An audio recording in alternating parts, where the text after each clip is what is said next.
ਇਹ ਵੇਖੋ ਜੀ, ਇਹ ਤਲਵਾਰ ਦਾ ਨਿਸ਼ਾਨ ਹੈ ਜਿਹੜੀ ਉਦੋਂ ਤਲਵਾਰ ਲੱਗੀ ਸੀ। ਐਵੇਂ ਇਹ ਨਿਸ਼ਾਨ ਵੀ ਜੀ ਤਲਵਾਰ ਦਾ। ਇਹ ਬਾਬਾ ਜੀ ਵਰਾਂ ਨੂੰ ਵੰਡ ਦੇ ਵੇਲੇ ਜਿਹੜੀਆਂ ਤਲਵਾਰਾਂ ਉੱਥੇ ਮੇਰੀ ਵਾਲਦਾ ਦੋਵੇਂ ਕਾਫਲੇ ਜਿਹੜੇ ਨਿਖੜ ਗਏ।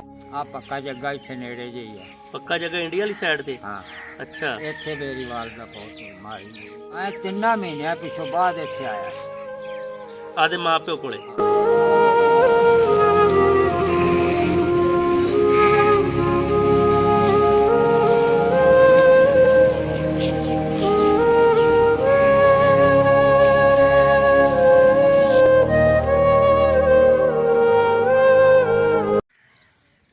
ਜੀ अस्सलामुअलैकुम, सत श्री अकाल।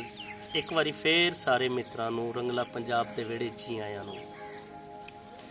मित्रों, इहदे च कोई शक नहीं कि इस मुल्क नूं बनाउण वास्ते लोगों ने गारे की जगह ते अपना खून ते इट्टां की जगह अपनियां हड्डियां लाइयां। ये मैं नहीं कहता कि ये वंड नहीं होनी चाहिए सी, ये बंटवारा नहीं होना चाहिए सी।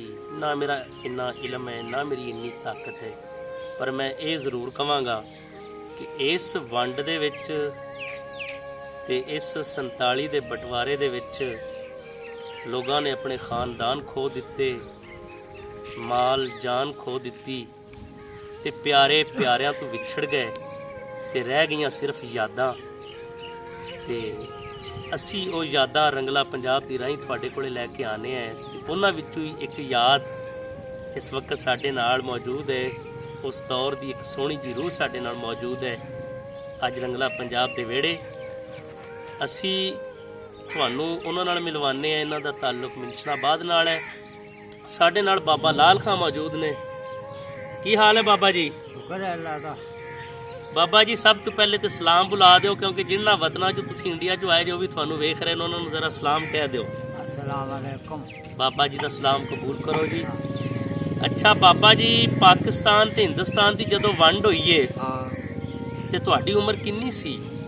उम्र देखते ही कोई नहीं सी। वैसे अंदाजा होवे भी इन्नी को उम्र हैगी सी? 15-18 साल का। 15-18 साल दे मतलब जवान सन बाबा जी होरी जदों पाकिस्तान ते हिंदुस्तान की वंड हुई।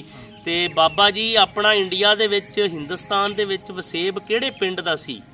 माला पलूर जी, माला पलूर तहसील मोगे च। तहसील मोगा हाँ ते माला भलूर इन्हां दा पिंड सी। हाँ। अच्छा, तुहाडे पिंड दे आले दुआले वाले कुछ होर पिंडां दा नां? साढ़े दाले दुआले फरीदकोट, सुखीदा कोट, बगियाना, माला, गिल, औरख। हाय हाय हाय। ते तुहाडे वालिद साहब दा की नां सी? बाबू। बाबू? हाँ। बाबू खोखर। ते बाबा लाल खां साडे नाल मौजूद ने। अच्छा, ते तुसी उत्थे पढ़दे भी सो? नहीं, पढ़दे नहीं सो। हाँ। पिंड किड्डा कु सी? पिंड साडा बहुत बड़ा सी। अच्छा, उस पिंड दे विच उदों तुहाडे हम उम्र, तुहाडे बेली, तुहाडे लंगोटिया यार, हाँ। कोई उन्हां दा नां तुहानूं आंदा होवे तो जरा दस दिओ। ਹੁਣ ਤਾਂ पढ़ गए ना। फिर भी कोई ज़हन ते थोड़ा। मैनू एक मेरे उस्ताद का नाम आता है। ਉਹ ਉਸਤਾਦ ਕਿਹ ਦੇ ਸਨ ਤੁਹਾਡੇ? वो मिस्त्रियां का काम सीखता सी। ਤੁਸੀਂ ਮਿਸਤਰੀਆਂ ਦਾ ਕੰਮ ਉਦੋਂ ਸਿੱਖਦੇ ਸੋ? ਹਾਂ। ਮਤਲਬ ਇਤਨੀ ਉਮਰ ਹੈ ਸੀ ਹਾਂ। ਕਿ ਇਹ ਮਿਸਤਰੀਆਂ ਦਾ ਵੱਲ ਸਿੱਖਦੇ ਸਨ। ਤੇ ਉਹ ਉਸਤਾਦ ਦਾ ਕੀ ਨਾਂ ਸੀ? समणा। ਸੰਮਣਾ। समण स्यों सादे सी ओनू। ਸੰਮਣ स्यों। ਸੰਮਣ ਸਿਓ ਤੁਹਾਡੇ ਉਸਤਾਦ ਸਨ ਉਦੋਂ। हाँ ਉਸਤਾਦ ਦੀਆਂ ਯਾਦਾਂ ਤੇ ਆਉਂਦੀਆਂ ਹੋਣੀਆਂ ਨੇ ਹੈ। हाँ। ਅੱਛਾ, ਤੇ ਉਹ ਸਿੱਖ ਸਨ, ਹਿੰਦੂ ਸਨ, ਮੁਸਲਮਾਨ ਸਨ? सिख सी। ਸੰਮਣ ਸਿਓ ਜੇ ਉਹਨਾਂ ਦੀ ਔਲਾਦ ਕਿਧਰੇ ਸਾਨੂੰ ਸੁਣ ਰਹੀ ਹੈ हाँ ਤੇ ਤੁਹਾਡੇ ਵਾਲਿਦ ਸਾਹਿਬ ਦੇ ਸ਼ਾਗਿਰਦ ਜੀ ਇਸ ਵਕਤ ਵੀ ਸਾਡੇ ਨਾਲ ਮੌਜੂਦ ਨੇ। ਬਾਬਾ ਜੀ, ਕਿੰਨੇ ਭੈਣ ਭਰਾ ਸੋ? दो। ਦੋ ਭਾਈ ਸੋ? नहीं, एक भैन से एक मैं कल्ला भरा। ਜਦੋਂ ਅੱਛਾ, ਮੈਨੂੰ ਇਹ ਦੱਸੋ ਕਿ ਤੁਹਾਡੇ ਪਿੰਡ ਦੇ ਨੰਬਰਦਾਰ ਦਾ ਕੀ ਨਾਂ ਸੀ? नथू स्यों। ਨੱਥੂ ਸਿਓ? हाँ। ਅੱਛਾ ਅੱਛਾ, ਨੱਥੂ ਸਿਓ ਉਸ ਵਕਤ ਪਿੰਡ ਦਾ ਨੰਬਰਦਾਰ ਸੀ। साढ़े नंबरदार 4 सी। ਉੱਥੇ हाँ। ਉਹ ਕੀ ਨਾਂ ਸੁਣ ਉਹਨਾਂ ਦੇ? एक का ना करनैल स्यों सी, एक का ना नथू स्यों सी, एक का ना कुछ होर सी, मैंने भुल्ले खड़े। 4 नंबरदार सी। 4 ਨੰਬਰਦਾਰ। ਤੇ ਖੇਡਾਂ ਖੂਡਾਂ ਕੀ ਖੇਡਦੇ ਸੋ ਉੱਥੇ? खेडां बासा गोला सटना, पसेरी सटनी, मुदकर चकना, ਅੱਛਾ ਤੁਸੀਂ ਵੀ ਚੱਕਦੇ ਰਹੇ ਜੇ। ਤੇ ਹੋਰ ਉਹ ਦੱਸਦੇ ਨੇ ਸਿੱਖਾਂ ਦੇ ਜਿਹੜੇ ਨਿਆਣੇ ਜਾਂ ਬਾਲ ਹੁੰਦੇ ਸਨ ਉਹ ਬੜੇ ਤਾਕਤਵਰ ਹੁੰਦੇ ਸਨ, ਜ਼ਰਾ ਉਹਨਾਂ ਦੀਆਂ ਖੁਰਾਕਾਂ ਵੀ ਅੱਛੀਆਂ ਸਨ, ਉਹ ਤਾਂ ਤੁਹਾਡੇ ਨਾਲ ਬੜੇ ਖਹਿੰਦੇ ਹੋਣੇ ਨੇ। ਆਹੋ ਤੇ ਫਿਰ ਜਿੱਤਦਾ ਕੌਣ ਸੀ? ਬਾ ਬਰਾਬਰ ਹੀ ਰਹਿੰਦੇ ਨੇ। ਗੋਲਾ ਵੀ ਸੱਟਦੇ ਸਨ? ਗੋਲਾ ਵੀ ਸੱਟਣਾ, ਪਸੇਰੀ ਸੱਟਣੀ, ਮੁੱਦਕਰ ਚੱਕਣਾ। ਅੱਛਾ ਅੱਛਾ, ਕੋਈ ਗਰਾਊਂਡ ਬਣਿਆ ਹੁੰਦਾ ਸੀ ਪਿੰਡ ਦੇ ਨਾਲ? ਪਿੰਡ ਦੇ ਨਾਲ ਮਰਬਾ ਦੋ ਮਰਬੇ ਜ਼ਮੀਨ ਵਿਹਲੀ ਪਈ ਰਹਿੰਦੀ ਸੀ ਅੱਛਾ, ਖੇਡਾਂ ਵਾਸਤੇ? ਖੇਡਾਂ ਵਾਸਤੇ। ਕਿੰਨਾ ਭਲਾ ਸਮਾਂ ਸੀ, ਕਿੰਨਾ। ਹੁਣ ਤਾਂ ਵੇਖੋ ਵਾਲੀਬਾਲ ਜਾਂ ਚਿੜੀ ਛੱਕਾ ਖੇਡਣ ਵਾਲੇ ਦੀ ਜਗ੍ਹਾ ਨਹੀਂ ਨਾਲੇ ਲੱਗਦੀ ਜ਼ਮੀਨ ਹੁੰਦੀ ਸੀ ਨਾ ਜੀ। ਪਿੰਡ ਦੇ ਨਾਲੇ ਜ਼ਮੀਨ ਜਿਹੜੀ ਪਈ ਸੀ ਉਹ ਕਿਤੇ ਸੌਣ ਭਾਦੋਂ ਦੇ ਮੀਂਹ ਪੈ ਜਾਂਦੇ ਤੇ ਸਿੱਖ ਬਾਜਰਾ ਵੀ ਰਹਿੰਦੇ, ਨਹੀਂ ਤਾਂ ਵਿਹਲੀ ਪਈ ਰਹਿੰਦੀ। ਬਿਰਾਨੀ ਸੀ ਮਤਲਬ? ਹਾਂ, ਨਹੀਂ ਤਾਂ ਮੁੜ ਖੇਡਾਂ ਖੁੱਡਾਂ ਹੁੰਦੇ ਤੋਂ ਰਹਿੰਦੀਆਂ ਸਨ। ਕੌਡੀ ਖੇਡਣੀ, ਸਮਚੀ ਖੇਡਣੀ। ਅੱਛਾ ਅੱਛਾ, ਘੁਲਣਾ। ਅੱਛਾ, ਬੜਾ ਯਾਦ ਆਉਂਦਾ ਹੋਣਾ ਵੇਲਾ। ਅੱਛਾ, ਹੁਣ ਆਪਾਂ ਇੱਧਰ ਜ਼ਰਾ ਆਨੇ ਆ ਵੀ ਜਦੋਂ ਪਾਕਿਸਤਾਨ ਤੇ ਹਿੰਦੁਸਤਾਨ ਦੀ ਵੰਡ ਹੋਣ ਲੱਗੀ, ਯਾਨੀ ਹਿੰਦੁਸਤਾਨ ਦੀ ਵੰਡ ਹੋਣ ਲੱਗੀ, ਹਿੰਦੁਸਤਾਨ ਦੀ ਵੰਡ ਹੋਣ ਲੱਗੀ, ਤੇ ਤੁਹਾਨੂੰ ਖਬਰ ਕਿਵੇਂ ਆਈ? ਪਹਿਲੀ ਖਬਰ ਜਦੋਂ ਤੁਹਾਡੇ ਤੱਕ ਕੱਪੜੀ ਹੋਵੇ ਵੀ ਪਾਕਿਸਤਾਨ ਤੇ ਹਿੰਦੁਸਤਾਨ ਦੀ ਵੰਡ ਹੋ ਗਈ ਹੈ। ਉਦੋਂ ਬੰਦਿਆਂ ਕੋਲ ਹੀ ਸੁਣਿਆ, ਰੇੜੀਏ ਰੂੜੀਏ ਤੋਂ ਉਦੋਂ ਹੈ ਕੋਈ ਨਹੀਂ ਸੀ, ਬੰਦੇ ਹੀ ਗੱਲਾਂ ਕਰਦੇ ਜਿਹੜੇ ਵੱਡੇ। ਅਗਰ ਰੇਡੀਓ ਹੈਗੇ ਵੀ ਸਨ ਤੇ ਤੁਹਾਡੇ ਕੋਲ ਕੋਈ ਨਹੀਂ ਉਹ ਸਨ? ਨਹੀਂ ਕਿਸੇ ਕੋਲ, ਪਿੰਡ ਚ ਹੀ ਕੋਈ ਨਹੀਂ। ਅੱਛਾ, ਕੀ ਬੰਦਿਆਂ ਕੋਲ ਸੁਣਿਆ? ਮਸ਼ੀਨਾਂ ਰਕਾਟਾਂ ਵਾਲੀਆਂ ਹੁੰਦੀਆਂ, ਔਰ ਰਿਕਾਰਡ ਵਾਲੀਆਂ ਮਸ਼ੀਨਾਂ ਹੁੰਦੀਆਂ ਸਨ। ਅੱਛਾ, ਬੰਦਿਆਂ ਕੋਲ ਕੀ ਸੁਣਿਆ ਤੁਸੀਂ? ਬੰਦੇ ਜਿਹੜੇ ਵੱਡੇ ਵੱਡੇ ਜ਼ਿਮੀਂਦਾਰ ਸੀ, ਜ਼ੈਲਦਾਰ, ਨੰਬਰਦਾਰ, ਉਹ ਦੱਸਦੇ ਰਹਿੰਦੇ ਵੀ ਪਾਕਿਸਤਾਨ ਦੀ ਤੇ ਹਿੰਦੁਸਤਾਨ ਦੀ ਵੰਡ ਹੋਵੇਗੀ। ਹਾਂ। ਤੇ ਜਦੋਂ ਵੰਡ ਹੋ ਗਈ, ਜਦੋਂ ਤੁਹਾਡੇ ਤੱਕ ਖਬਰ ਪਹੁੰਚੀ, ਹਾਂ, ਤੇ ਫਿਰ ਤੁਸੀਂ ਉਧਰੋਂ ਟੁਰ ਪਏ? ਸਾਨੂੰ ਖਬਰ ਪਹੁੰਚਾਈ ਕਾਂਗਰਸ ਨੇ। ਕਾਂਗਰਸ ਨੇ ਖਬਰ ਪਹੁੰਚਾਈ? ਹਾਂ। ਅੱਛਾ, ਕੀ ਉਹਨਾਂ ਨੇ ਕਿਹਾ? ਬਈ ਇੱਧਰ ਤੁਹਾਡਾ ਰਹਿਣਾ ਮੁਸ਼ਕਲ ਹੋ ਗਿਆ, ਤੁਸੀਂ ਨਿਕਲ ਜਾਓ। ਨਿਕਲ ਜਾਓ।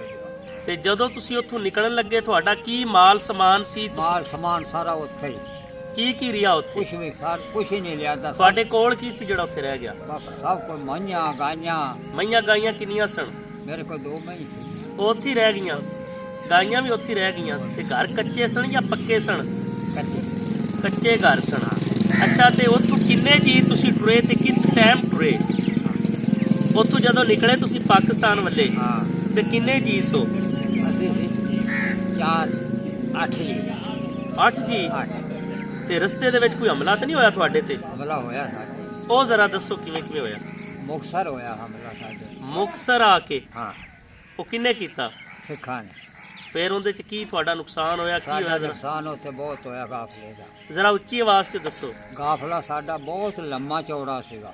ਅੱਛਾ ਆਰਮੀ ਸਾਡੇ ਨਾਲ ਕੋਈ ਨਹੀਂ ਸੀ। ਅੱਛਾ। ਆਰਮੀ ਕੋਲ ਜਿਹੜੇ ਸਾਡੇ ਨਾਲ ਆਰਮੀ ਸੀਗੀ ਨਾ, ਹਾਂ ਹਾਂ, ਉਹਨਾਂ ਕੋਲ ਅਸਲਾ ਕੋਈ ਨਹੀਂ ਸੀ, ਖਾਲੀ ਰਾਈਫਲਾਂ ਦੀ ਜਿਵੇਂ ਆ ਛੋਟੀ ਹੈ ਜਿਹੜੇ ਤੁਹਾਡੇ ਨਾਲ ਸੀ? ਸਾਡੇ ਨਾਲ ਸੀ। ਅੱਛਾ। ਉਹਨਾਂ ਕੋਲ ਸਾਡੇ ਗਾਫਲੇ ਦੇ ਉੱਤੇ ਜ਼ੋਰ ਹਮਲਾ ਸੀ ਸਿੱਖਾਂ ਦਾ। 30 ਬੰਦੇ ਆਏ ਉਹ। ਅੱਛਾ। ਸਾਨੂੰ ਨਹੀਂ ਪਤਾ ਉਹ ਕਿੱਧਰੋਂ ਆਏ ਆ ਕਿੱਧਰੋਂ ਨਹੀਂ ਆਏ। 30 ਕੋਲੇ ਰਾਈਫਲਾਂ 11 ਗੋਲੀ ਦੀਆਂ, ਸਿਵਲ ਕੱਪੜੇ ਚੱਕੇ। ਬਸ ਉਹ ਬਹਿ ਗਿਆ। ਬਸ ਇਹ ਆਵਾਜ਼ ਦਿੰਦੇ ਰਹੇ ਵੀ ਮੁਸਲਮਾਨ ਜੋ ਹੈ ਭੱਜ ਕੇ ਸਭ ਪੱਕੀ ਤੇ ਹੋ ਜਾਓ, ਜੋ ਮੁਸਲਮਾਨ ਹੈ ਭੱਜ ਕੇ ਪੱਕੀ ਤੇ ਹੋ ਜਾਓ। ਅੱਛਾ। ਫਿਰ ਇੱਕ ਹਾਤਾ ਜਿਹਾ ਸੀਗਾ ਕੋਈ ਕਿੱਲੇ ਕੁ ਦਾ ਹੋਊ, 4 ਕਨਾਲਾਂ ਦਾ। ਸਿੱਖ ਭੱਜ ਉਹਨੂੰ ਵੜਨ ਲੱਗ ਗਏ। ਅੱਛਾ। ਉਹ 6 ਬਾਹਰ ਅੱਗੇ ਬਹਿ ਗਏ ਤੇ 6 ਦਾਲੇ ਹੋ ਗਏ। ਉੱਤੋਂ ਗਰਨੇਡ ਸੱਟਣ ਲੱਗ ਗਏ। ਅੱਛਾ। ਤੇ ਮੁਸਲਮਾਨਾਂ ਨੂੰ ਲੜ ਕਰਨਾ ਵੀ ਵੜ ਜੋ ਵਿੱਚ ਇਹਨਾਂ ਦੇ ਸਿਆਰੇ ਇਹਨਾਂ ਦੇ ਵਰਤੀ ਜਾਓ। ਅੱਛਾ। ਹਾਂ, ਸਾਡੇ ਕੋਲ ਤਾਂ ਆ ਛੋਟੀ ਹੈ ਨਾ, ਸਾਡੇ ਕੋਲ ਇਹ ਵੀ ਲਈ ਗਈ ਸੀ। ਅੱਛਾ। ਹਾਂ, ਨਹੀਂ ਤੇ ਉੱਥੇ ਤੁਹਾਡੇ ਤੇ ਜਦੋਂ ਉਹਨਾਂ ਨੇ ਹਮਲਾ ਕੀਤਾ ਤੇ ਕੋਈ ਤੁਹਾਡਾ ਮਰਿਆ ਤੇ ਨਹੀਂ? ਬੜੇ ਮਾਰੇ ਉੱਥੇ ਸੀ। ਤੁਹਾਡਾ ਕੌਣ ਮਰਿਆ ਸਾਡਾ ਸੀ? ਕੋਈ ਨਹੀਂ ਮਰਿਆ। ਤੇ ਵਾਲਦਾ ਦਾ ਦੱਸ ਰਹੇ ਸੋ? ਹਾਂ, ਵਾਲਦਾ ਤੁਹਾਡੀ ਕਿਵੇਂ ਮਰੀ? ਵਾਲਦਾ ਜਦੋਂ ਉੱਥੇ ਘੇਰਾ ਪਿਆ ਨਾ ਸਾਨੂੰ, ਉੱਥੋਂ ਫਿਰ ਆਪੋ ਆਪਣੀ ਜਾਨ ਬਚਾਉਣ ਦੇ ਮਾਰੇ ਕੋਈ ਕਿਧਰੇ ਭੱਜ ਗਿਆ, ਕੋਈ ਕਿਧਰੇ ਭੱਜ ਗਿਆ। ਅਸੀਂ ਗਾਫਲੇ 'ਚ ਨਿਕਲ ਗਏ। ਤੁਸੀਂ ਸਾਰੇ ਜੀ ਸਹੀ ਸਲਾਮਤ ਇੱਥੇ ਅੱਪੜੇ ਆਏ? ਹਾਂ, ਸਾਰੇ ਸਹੀ ਸਲਾਮ। ਅੱਛਾ। ਤੇ ਜਿਹੜੇ ਤੁਹਾਡੇ ਤੇ ਹਮਲੇ ਹੋਏ ਉਹ ਕੋਈ ਨਿਸ਼ਾਨ ਨਿਸ਼ੂਨ ਹਨ ਤੁਹਾਡੇ ਜਿਸਮ ਤੇ? ਹਾਂ, ਉਹ ਤਾਂ ਜ਼ਰਾ ਵਿਖਾਓ। ਆ ਵੇਖ ਆ ਤਲਵਾਰ ਹੂੰ। ਆ ਵੇਖ ਇਹ ਵੇਖੋ ਜੀ, ਇਹ ਤਲਵਾਰ ਦਾ ਨਿਸ਼ਾਨ ਹੈ ਜਿਹੜੀ ਉਦੋਂ ਤਲਵਾਰ ਲੱਗੀ ਸੀ, ਐਵੇਂ ਇਹ ਨਿਸ਼ਾਨ ਵੀ ਜੀ ਤਲਵਾਰ ਦਾ ਹੈ। ਇਹ ਬਾਬਾ ਜੀ ਵਰਾਂ ਨੂੰ ਵੰਡ ਦੇ ਵੇਲੇ ਜਿਹੜੀਆਂ ਤਲਵਾਰਾਂ ਉੱਥੇ ਲੱਗੀਆਂ, ਮੁੜ ਅਫਰਾ ਤਫਰੀ ਮੱਚੀ ਸੀ, ਹੱਲਾ ਗੁੱਲਾ ਸੀ, ਕੌਣ ਕਿਹਨੂੰ ਮਾਰ ਰਿਹਾ ਜਾਂ ਕੀ ਹਾਲਾਤ ਚੱਲ ਰਹੇ ਨੇ ਉੱਥੇ ਕੋਈ ਪਤਾ ਹੀ ਨਹੀਂ ਲੱਗਦਾ ਸੀ। ਸਿੱਖ ਮਾਰ ਰਹੇ ਨੇ, ਹਿੰਦੂ ਮਾਰ ਰਹੇ ਨੇ, ਮੁਸਲਮਾਨ ਮਾਰ ਰਹੇ, ਕੌਣ ਕਿਹਨੂੰ ਮਾਰ ਰਿਹਾ। ਗਦਰ ਸੀ, ਵੰਡ ਹੋ ਰਹੀ ਸੀ, ਬੁੰਚਾਲ ਪਿਆ ਹੋਇਆ ਸੀ, ਹੱਲਾ ਗੁੱਲਾ ਸੀ। ਇਸੇ ਤਰ੍ਹਾਂ ਹੀ ਹੈ ਜੀ। ਅੱਛਾ, ਅੱਜ ਵੀ ਤੁਹਾਡਾ ਜੀ ਤਾਂ ਕਰਦਾ ਹੋਣਾ ਹੈ ਵੀ ਉਹ ਪਿੰਡ ਜਿੰਦੇ ਵਿੱਚ ਸਾਡਾ ਬਚਪਨ ਲੰਘਿਆ, ਜਿੱਥੇ ਸਾਡਾ ਪਿਛੋਕੜ ਸੀ, ਅਸੀਂ ਉੱਥੇ ਜਾਈਏ, ਉੱਥੇ ਤੁਰੀਏ ਫਿਰੀਏ, ਜੀ ਤੇ ਕਰਦਾ ਹੋਣਾ ਹੈ। ਕਰਦਾ ਪਰ ਪੜਿਆ ਨਹੀਂ ਜਾਂਦਾ। ਨਹੀਂ ਜੀ, ਅਸੀਂ ਕੋਸ਼ਿਸ਼ ਕਰਾਂਗੇ ਜੇ ਉਧਰ ਦਾ ਕੋਈ ਸਾਨੂੰ ਸੁਣ ਰਹੀ ਹੈ ਤੇ ਅਸੀਂ ਇਨਸ਼ਾਅੱਲਾ ਤੁਹਾਡਾ ਕੋਈ ਬੇਲੀ ਸੱਜਣ ਜਿਹੜਾ ਨਾ ਉਹਨਾਂ ਨਾਲ ਮਿਲਾਪ ਕਰਵਾਵਾਂਗੇ ਤੁਹਾਡਾ। ਜੇ ਤੁਹਾਡਾ ਹਮ ਉਮਰ ਕੋਈ ਹੈ ਤਾਂ ਤੁਹਾਨੂੰ ਸਿਆਣ ਲਵੇਗਾ, ਕਿਉਂਕਿ ਤੁਸੀਂ ਆਪਣੇ ਵਾਲਦ ਦਾ ਨਾਂ ਵੀ ਦੱਸਿਆ, ਆਪਣਾ ਨਾਂ ਵੀ ਦੱਸਿਆ ਤੇ ਮਤਲਬ ਉੱਥੋਂ ਫਿਰ ਤੁਸੀਂ ਇੱਥੋਂ ਕਿਹੜੀ ਬਾਰਡਰ ਤੋਂ ਤੁਸੀਂ ਪਾਰ ਆਏ, ਕਿਹੜੇ ਪੁਆਇੰਟ ਤੋਂ, ਕਿਹੜੇ ਮੌਕੇ ਤੋਂ? ਸੁਲੇਮਾਨ ਹੈਡ ਸੁਲੇਮਾਨ ਕੀ ਤੋਂ ਤੁਸੀਂ ਫਿਰ ਪਾਰ ਪਾਕਿਸਤਾਨ ਆ ਗਏ। ਇਸੇ ਤਰ੍ਹਾਂ ਹੀ ਇੱਥੇ ਫਿਰ ਕਿੱਥੇ ਆ ਕੇ ਰਹਿਣਾ ਸ਼ੁਰੂ ਕਰ ਦਿੱਤਾ? ਇੱਥੇ ਆਏ ਆ, ਮੇਰੇ ਨਾਲ ਇੱਕ ਬੰਦਾ ਹੋਰ ਸੀਗਾ, ਉਹਦੇ ਵੀ ਸੱਟਾਂ ਵੱਜੀਆਂ ਸੀ। ਅੱਛਾ, ਅਸੀਂ ਦਿਨੇ ਟੁਰਦੇ ਲੁਕਦੇ ਸੀ, ਰਾਤ ਉੱਥੋਂ ਇੱਥੋਂ ਅੱਛਾ ਰਾਤ ਨੂੰ ਟੁਰਦੇ ਸੀ, ਦਿਨੇ ਲੁਕ ਜਾਂਦੇ ਸੋ, ਰਾਤ ਨੂੰ ਟੁਰਦੇ ਸੋ। ਰਾਤ ਨੂੰ ਟੁਰਦੇ। ਬਾਰਡਰ ਤੋਂ ਪਾਰ ਕੋਈ ਹੋਰ ਵਾਕਿਆ ਜਦੋਂ ਤੁਸੀਂ ਉੱਥੋਂ ਨਿਕਲੇ, ਤੁਹਾਡੇ ਨਾਲ ਸਾਰੇ ਜੀ ਸਹੀ ਸਲਾਮਤ ਆਏ ਜੇ? ਵੈਸੇ ਨਿਖੜ ਗਏ ਸੀ ਨਾ ਕਾਫਲੇ ਚ ਅਸੀਂ। ਮੈਂ ਉੱਥੇ ਤੁਸੀਂ ਕਾਫਲੇ ਦੇ ਵਿੱਚੋਂ ਸਾਰੇ ਜੀ ਨਿਖੜ ਗਏ? ਮੇਰਾ ਵਾਲਦਾ, ਮੇਰੀ ਇੱਕ ਭੈਣ, ਉਹ ਤਾਂ ਕਾਫਲੇ 'ਚ ਰਹਿ ਗਈ। ਮੈਂ ਤੇ ਮੇਰੀ ਵਾਲਦਾ ਦੋਵੇਂ ਕਾਫਲੇ 'ਚ ਨਿਖੜ ਗਏ। ਅੱਛਾ, ਫਿਰ ਬੰਗਲੇ ਆਏ, ਅਬੋਹਰ ਆਏ, ਮੁਕਤਸਰ ਆਏ। ਮੁਕਤਸਰ ਤਾਂ ਸਾਨੂੰ ਘੇਰਾ ਹੀ ਪਿਆ ਸੀ, ਫਿਰ ਅਬੋਹਰ ਆਏ, ਬੰਗਲੇ ਫਾਜ਼ਲ ਕੇ ਆਏ। ਫਿਰ ਉੱਥੋਂ ਆ ਪੱਕੀ ਗੋਲਾ ਲੱਗੇ ਆ ਰਹੇ ਸੀ। ਆ ਪੱਕਾ ਜੱਗਾ ਇੱਥੇ ਨੇੜੇ ਜਿਹੀ ਹੈ। ਪੱਕਾ ਜਗ੍ਹਾ ਇੰਡੀਆ ਵਾਲੀ ਸਾਈਡ ਤੇ? ਹਾਂ। ਅੱਛਾ, ਇੱਥੇ ਮੇਰੀ ਵਾਲਦਾ ਬਹੁਤ ਮਾਰੀ ਹੋਈ ਹੈ। ਪੱਕਾ ਜੱਗੇ ਆ ਕੇ ਤੁਹਾਡੀ ਵਾਲਦਾ ਕਿਵੇਂ ਫੌਤ ਹੋਈਆਂ? ਮਾਰੀ ਸਿੱਖਾਂ ਨੇ। ਮਤਲਬ ਸਿੱਖਾਂ ਮਾਰੀ, ਮੁਸਲਮ ਮਾਰੀ, ਹਿੰਦੂਆਂ ਮਾਰੀ, ਇਹ ਪੱਕਾ ਤੇ ਨਹੀਂ, ਲੇਕਿਨ ਜਿੰਨੇ ਵੀ ਮਾਰੀ ਮਤਲਬ ਉਹ ਇਸ ਵੰਡ ਦੇ ਅੰਦਰ ਮਾਰੀ ਗਈ। ਜਿਸ ਤਰ੍ਹਾਂ ਤੁਹਾਨੂੰ ਪਹਿਲੇ ਦੱਸ ਰਹੇ ਸੀ ਕਿ ਇਹ ਅੱਛਾ ਹੋਇਆ ਜਾਂ ਬੁਰਾ ਹੋਇਆ, ਅਸੀਂ ਇਸ ਤੇ ਕੋਈ ਗੱਲ ਨਹੀਂ ਕਰਾਂਗੇ, ਲੇਕਿਨ ਇਹ ਅਸੀਂ ਜ਼ਰੂਰ ਕਵਾਂਗੇ ਕਿ ਨੁਕਸਾਨ ਬੜਾ ਹੋਇਆ। ਅੱਛਾ, ਤੁਹਾਡੀ ਵਾਲਦਾ ਉਸ ਦੌਰਾਨ ਪੱਕੇ ਜੱਗੇ ਆ ਕੇ ਮਾਰੀ ਗਈ, ਇਸੇ ਤਰ੍ਹਾਂ ਹੀ ਹੈ? ਹਾਂ। ਤੇ ਵਾਲਦ ਸਾਹਿਬ? ਵਾਲਦ ਜਿੰਦਾ ਖਿਆਲ, ਬਾਕੀ ਸਾਰੇ ਜੀ ਸਹੀ ਸਲਾਮਤ? ਸਹੀ। ਫਿਰ ਇੱਥੇ ਆ ਤੇ ਤੁਸੀਂ ਕਿਵੇਂ ਮਿਲੇ ਜਦੋਂ ਪਾਰ ਟੱਪਿਆ ਏ? ਬਸ ਹੌਲੀ ਹੌਲੀ ਪੁੱਛ ਪੈਂਦੀ ਆਏ। ਕਿੰਨਾ ਅਰਸਾ ਲੱਗਿਆ ਫਿਰ ਵੀ ਸਾਰਿਆਂ ਨੂੰ ਇਕੱਠਾ ਹੋਣ 'ਚ? ਮੈਂ 3 ਮਹੀਨਿਆਂ ਪਿਛੋਂ ਬਾਅਦ ਇੱਥੇ ਆਇਆ ਸੀ, ਆਦੇ ਮਾਪਿਓ ਕੋਲੇ? ਹਾਂ, ਆਪਦੀ ਵਾਲਦਾ ਕੋਲ। ਵਾਲਦਾ ਤਾਂ ਫੌਤ ਹੋ ਗਈ ਸੀ, ਵਾਲਦ ਕੋਲੇ? ਵਾਲਦ ਕੋਲ। ਤੇ ਬਾਕੀ ਭੈਣ ਭਰਾ ਜਿਹੜੇ ਨਿਖੜੇ ਸਨ ਉਹ ਵੀ ਆ ਗਏ ਸੀ। ਉਹ ਹੌਲੀ ਹੌਲੀ ਸਾਰੇ ਮਤਲਬ ਆ ਗਏ ਸਾਰੇ, ਤੇ ਤੁਸੀਂ ਇਕੱਠੇ ਹੁੰਦੇ ਗਏ? ਇਕੱਠੇ। ਤੇ ਹੁਣ ਤੁਸੀਂ ਇੱਥੇ ਹਰਨ ਵਾਲੇ ਬੈਠੇ ਜੇ? ਹਾਂ, ਹੁਣ ਇੱਥੇ ਬੈਠੇ। ਹੁਣ ਬਾਬਾ ਜੀ ਹਰਨ ਵਾਲੇ ਬੈਠੇ ਨੇ ਜੀ। ਕੋਈ ਮਿੱਤਰ, ਕੋਈ ਸੰਗੀ ਸਾਨੂੰ ਉਧਰ ਵੇਖ ਰਿਹਾ ਬਾਬਾ ਜੀ ਹੋਰਾਂ ਦੇ ਦੌਰ ਦਾ, ਤਾਂ ਜ਼ਰੂਰ ਸਾਡੇ ਨਾਲ ਰਾਬਤਾ ਕਰੇ ਜੀ। ਤੇ ਜੇ ਕੋਈ ਤੁਹਾਡਾ ਸੁਨੇਹਾ ਹੋਵੇ, ਸੰਦੇਸ਼ਾ ਹੋਵੇ, ਕੋਈ ਪੈਗਾਮ ਹੋਵੇ ਤਾਂ ਅਸੀਂ ਉਹ ਵੀ ਬਾਬਾ ਜੀ ਤੱਕ ਪਹੁੰਚਾ ਦਿਆਂਗੇ। ਠੀਕ ਹੈ ਮਿੱਤਰੋ, ਇੱਦਾਂ ਦੀਆਂ ਹੋਰ ਰੂਹਾਂ ਲੈ ਕੇ ਤੁਹਾਡੀ ਖਿਦਮਤ 'ਚ ਰੰਗਲਾ ਪੰਜਾਬ ਦੀ ਰਾਹੀਂ ਆਉਂਦੇ ਰਹਾਂਗੇ। ਨਵੇਂ ਪ੍ਰੋਗਰਾਮ ਨੂੰ ਨਾਲ ਫਿਰ ਤੁਹਾਡੀ ਖਿਦਮਤ 'ਚ ਹਾਜ਼ਰ ਹੋਵਾਂਗੇ। ਤਦ ਤੱਕ ਤੁਹਾਡਾ ਤੇ ਸਾਡਾ ਰੱਬ ਰਾਖਾ।